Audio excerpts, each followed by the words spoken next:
পরিচ্ছন্ন করবে কে? শুধু ঘর আমরা রোজ নিজেদেরটা রোজই পরিষ্কার করি, একদিন ঝাড়ু দিলে কি আর পরিষ্কার হয়? এটা রেগুলার আমাদের কাজের মধ্যেই পড়ে। কিন্তু আবার নতুন করে 40% সেস বসিয়ে দিয়েছে পরিষ্কার পরিচ্ছন্নতার নাম করে সেন্ট্রাল গভর্নমেন্ট। এই টাকাটা বসিয়েছে, এই টাকাটা কিন্তু স্টেট পাবে না। ঝাড়ু দেবো আমি আর টাকা নেবে তুমি, বাহ বাবা দারুণ। শেষের টাকা কখনো স্টেট গভর্নমেন্ট পায় না, এটা মাথায় রাখবেন। আমি যদি কাজই করি টাকাটা তুমি পাবে কেন? আমি সুব্রতার কাছে শুনছিলাম এই আনন্দধারা প্রজেক্টেও ওদের যে এনআরএল প্রোগ্রাম আছে তার থেকেও টাকা কমিয়ে দিয়েছে। 80% যেটা দিতে বলতে এখন 40% দিতে। কিছুই দিতে হবে না, তুমি আমার টাকা কেটে নাও বাবা। বাংলা থেকে বা রাজ্য থেকে টাকা কাটা বন্ধ করো, তাহলে আমরা কেউ তোমাদের টাকা চাই না। আমার যে টাকাটা কেটে নিয়ে চলে যাচ্ছ আমার রাজ্য থেকে, সেই টাকাটা তো আমায় দাও। কেন্দ্র দিচ্ছে মানেটা কি? কেন্দ্রকে নিজের ভান্ডার থেকে দিচ্ছে। কেন্দ্রের ভান্ডারটা হয় কি করে? রাজ্যের থেকে একটা টাকা কালেকশন করে ইনকাম ট্যাক্স মারফত, সেস মারফত, এক্সাইজ মারফত, কাস্টমস মারফত, অনেকগুলো সিস্টেম আছে। সেই টাকাগুলো আমাদের রাজ্য থেকে তারা তুলে নিয়ে চলে যায়, রাজ্য সরকার পায় না।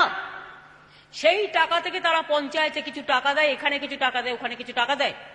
কিন্তু কি করেছে আমাদের রাজ্য সরকার থেকে? আগের সরকার বামফ্রন্ট সরকারের আমলের দেনা 28,000 কোটি টাকা কেটে নিয়ে চলে যাচ্ছে। আর তারপর আবার কি করছে? আইসিডিএস আগে দিত 90% ওই টাকা থেকে কেন্দ্র আমাদের, এখন বলছে 10% দেবে, মানে 80% বন্ধ। মানে আইসিডিএস যে কোনোদিন বন্ধ হয়ে যাবে এই অবস্থা করে দিয়েছে। আমরা চালাচ্ছি, আমরা চালাবো। এসএসকে সর্বশিক্ষা মিশন টাকা বন্ধ করে দিয়েছে।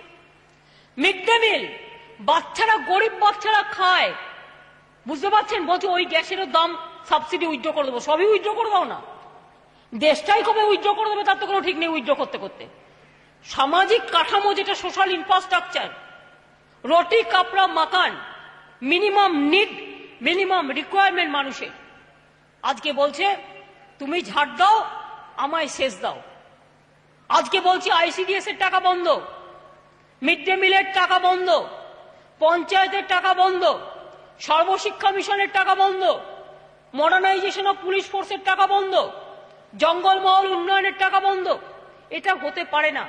আমরা মনে করি ইমিডিয়েট প্রধানমন্ত্রীর একটা মিটিং ডাকা উচিত সব রাজ্যের মুখ্যমন্ত্রীদের নিয়ে, এবং যেখানে আমরা এই কথাগুলো বলতে পারি যে আমরা চালাবো কোথার থেকে।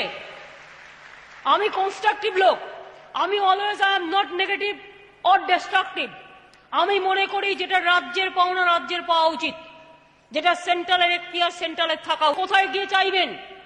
নীতি আয়োগ তার না আছে ইধার, না আছে উধার, আজ পর্যন্ত প্ল্যানিং সাইজ ঠিক হয়নি।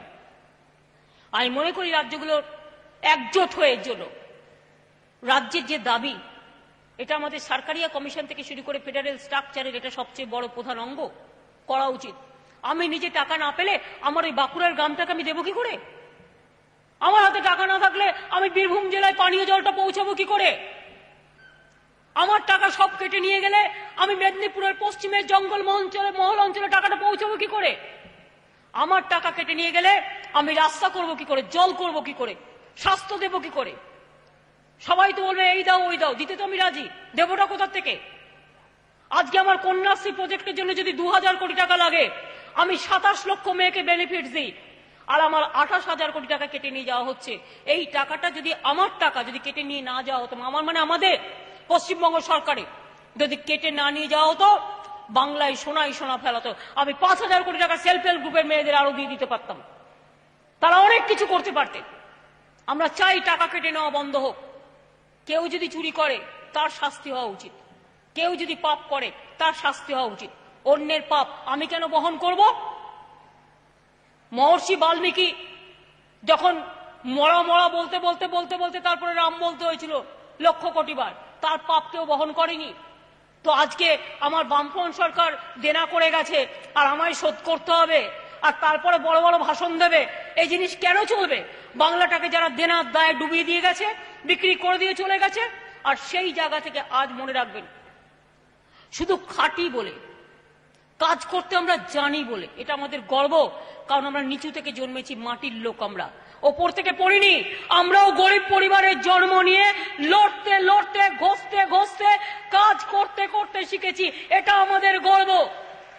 এবং তাই মনে রাখবেন, আজও বাংলা, মনে রাখবেন, ইকোনমিক পারফরমেন্সের নাম্বার 1। স্মল স্কেলে বাংলা নাম্বার 1 হয়ে দাঁড়িয়ে গেছে। 100 দিনের কাজে আমরা নাম্বার 1। আজকে অনেক কিছুতে আমরা স্বচ্ছ ভারত, বাংলা নির্মল বাংলা, বাংলা নাম্বার 1 সারা ভারতবর্ষে। বাংলাই নাম্বার 1, বাংলাই নাম্বার 2, বাংলাই নাম্বার 3। এটা এমনি হয়নি, এটা কাজের জন্য হয়েছে। চারিদিকে কাজের স্রোত চলছে। টাকা থাকলে আরো হতো।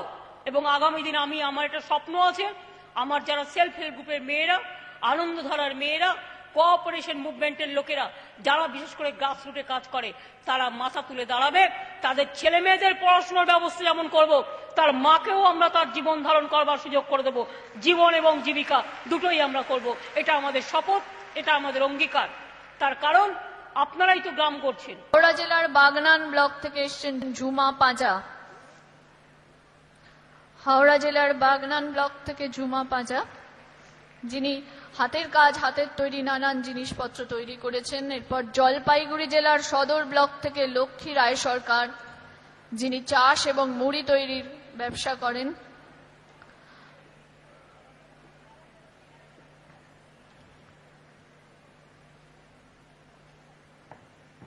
জলপাইগুড়ি জেলার প্রতিনিধি। এরপর মালদা জেলা থেকে এসছেন সোলেমা বিবি, মঞ্চে আসুন, যিনি বিউটি পার্লার তৈরি করে আয় বাড়াতে পেরেছেন।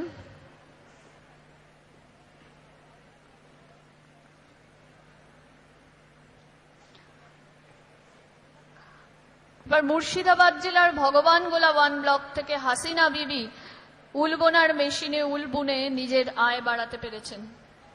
চন্দ্রিমা ভট্টাচার্য, মিহির গোস্বামী, আমাদের জেলা শাসক উত্তর দিনাজপুর, মিদনাপুর পশ্চিম এবং হাওড়া জেলা। আমি নেতাজি ইন্ডোর স্টেডিয়ামের অনেক প্রোগ্রাম দেখার সৌভাগ্য আমার হয়েছে এবং যেভাবে জায়গাটাকে তারা সম্পূর্ণভাবে সমাপন করেছে, দেখুন কোথায় কোণে বসে আছে, হয়তো দেখতেও পাচ্ছে না ওই কোণে, কিন্তু দেখুন তাতে কিন্তু কোনো ভ্রুক্ষেপ নেই, তারা একটা কাজে এসেছে।